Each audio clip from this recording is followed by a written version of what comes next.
Legendary Southern rockers Lynyrd Skynyrd have traveled a road that's been anything but smooth. They've weathered more tragedy than many groups, and through it all, they've made some truly epic music. Their albums are classics of the genre, including songs like Sweet Home Alabama, Free Bird, and many more. Here's the tragic, real-life story of Lynyrd Skynyrd.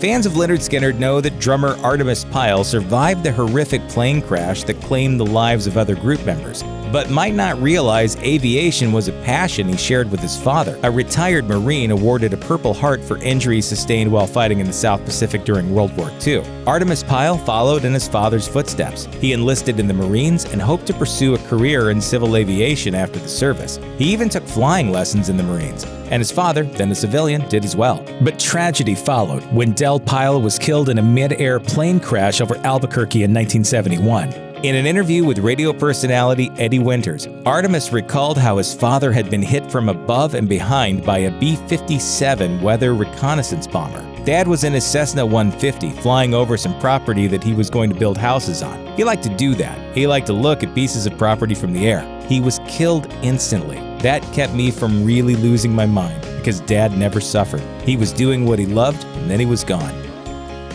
A lengthy feature story in Spin magazine back in April 1999 detailed the tough road Lynyrd Skynyrd took to achieving their dreams as a band, as well as the rough ways bandmates treated one another all along the way, often resorting to violence to address their issues. The violent tendencies started before anyone knew who the band was, and it didn't stop when the fame came. There were stories of fighting in public and in private, of going on stage with bruises, bandages, and missing teeth. Introducing seemingly endless tours and a stable supply of drugs and alcohol into the proceedings didn't help. Take the story of a bar fight in Munich. It sprawled across the city and followed the band back to the hotel, where singer Ronnie Van Zant broke a bottle over the head of a Skynyrd roadie and used the shards to slice up guitarist Gary Rossington's hands. The show went on, though. Rossington played the next night with bandaged hands, as did Van Zant, who broke some bones punching someone somewhere along the way. And that's just one incident in the history of the strange and volatile rock and roll family.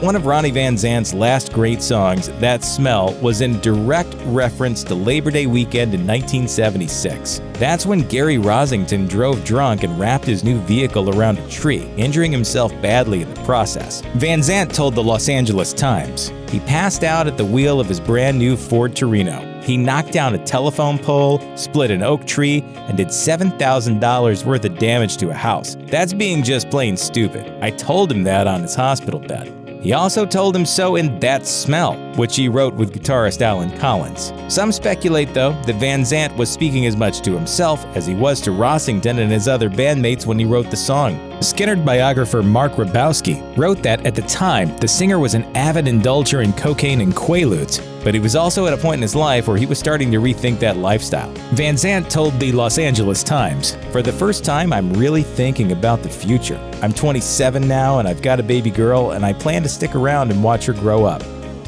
On October 20th, 1977, as they prepared to embark on a flight to Baton Rouge, several members of Lynyrd Skynyrd and their entourage were nervous about flying in the band's leased Convair 240 and had expressed reservations to Ronnie Van Zant. His reported response was eerie. "Hey, if the Lord wants you to die on this plane, when it's your time, it's your time. Let's go, man. We got a gig to do." According to reports, almost 2 hours into the flight, both of the plane's engines died, and it began a 10-minute free fall into a dense forest of pine trees close to the Mississippi-Louisiana border. When it was all over, the cockpit and tail had separated from the cabin, and the plane had cut a 500-foot path through the woods. 7 people were dead, including Ronnie Van Zant, guitarist Steve Gaines, and his sister Cassie, a background singer for the group. Suddenly, the cover of what would be the original band's final studio album, Street Survivors, seemed full of terrible foreshadowing.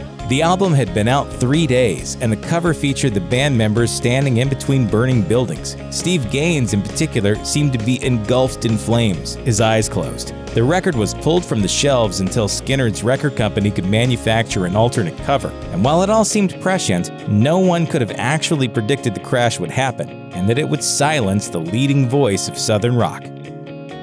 Of all the survivors of the Lynyrd Skynyrd plane crash, Alan Collins seemed to be the most unlucky and the most self-destructive. Doctors had wanted to amputate his arm after the crash, but his father, acting on Collins' behalf, refused to give them permission. According to the band's biographer, even after recovering, both Collins and Rossington suffered from terrible nightmares and survivor's guilt, and both self-medicated with copious consumption of cocaine, booze, and quaaludes. They also eventually made music again, forming the Rossington-Collins Band with several other Skynyrd bandmates, making a record and hitting the road on yet another rock and roll tour. Days into the band's first tour, Collins' wife, Kathy, suffered a hemorrhage during a miscarriage and died, devastating the already vulnerable guitarist. His drinking and drug use accelerated, and a rift developed between him and Rossington. The Rossington-Collins Band lasted only 2 years, after which Collins' indulgences wound up having dire consequences. He had a number of alcohol and barbiturate-fueled car crashes, one of which, in 1986, took the life of his girlfriend and left him paralyzed from the chest down. When surviving members of Lynyrd Skynyrd went out on a tribute tour in 1987, Collins was unable to perform, relegated to being wheeled out on stage several times per show to give speeches on why he couldn't play and on the dangers of drugs and alcohol. He died in 1990 of complications from pneumonia at 37 years old. Bassist Leon Wilkeson was among the most severely injured in the Skynyrd plane crash, and his heart stopped twice on the operating table. The left arm injury was of particular concern. It was his fretting arm when he played bass, and his wounds had gotten infected, nearly leading to the arm's amputation. Even after he recovered, he had severe nerve damage and minimal range of motion in that arm, causing him to hold his bass guitar almost upright for the remainder of his performing days. Other issues affected his health in the years after the crash. On a tour in the early 90s, Wilkeson awakened in the tour bus in a pool of his own blood, his throat having been cut by someone on the bus. He survived, but the perpetrator was never identified. In 2001, he was cited for driving under the influence in Florida, a charge he was preparing to face in July of that year. He never did, though, as he was found dead in a hotel room. According to the autopsy, Wilkeson was suffering from liver and lung diseases at the time of his death, with drug intoxication as a contributing factor. Hughie Thomasson was Southern rock royalty even before he joined Lynyrd Skynyrd in 1996. As one of the founders, chief songwriters, and singers of the Outlaws, he was responsible for a number of the genre's classic songs, including their version of the cowboy anthem Ghost Riders in the Sky. Fittingly, legend has it that the Outlaws were signed in 1974 by Arista Records president Clive Davis after he saw the band open for Lynyrd Skynyrd, and at the suggestion of Ronnie Van Zant. Thomasson claimed he joined Skynyrd on a 6-month contract and wound up staying 9 years. When he left in 2005, he did so on good terms, and for the right reasons. He told Classic Rock Revisited, "I just felt like I needed to do something different. I really didn't do any singing with Skynyrd. I wanted to get back to doing what I love to do." He reformed the Outlaws and hit the road, headlining small venues and opening for bigger bands. Tragically, he died of a heart attack in his sleep on September 9, 2017. Billy Powell nearly lost his nose in the plane crash that ended Lynyrd Skynyrd for a decade, but of all the passengers on the plane, he was among the least grievously injured. He was the only member of Skynyrd to attend the funerals for his bandmates Ronnie Van Zant and Steve Gaines, as the rest of the survivors were still in the hospital. Powell played in the Rossington-Collins Band after the crash and was one of the first Skynyrd members to sign up for the 1987 reunion and subsequent tours, but he was not always well. In the early morning hours of January 28, 2009, Powell called police in Orange Park, Florida, complaining of dizziness and difficulty breathing. By the time police and paramedics arrived at Powell's home, he was unconscious and unresponsive. He was pronounced dead after repeated attempts to revive him failed. According to one report, he had failed to show up for a cardiologist appointment shortly before his death. The next Lynyrd Skynyrd album, God and Guns, included Gifted Hands, a song dedicated to Powell.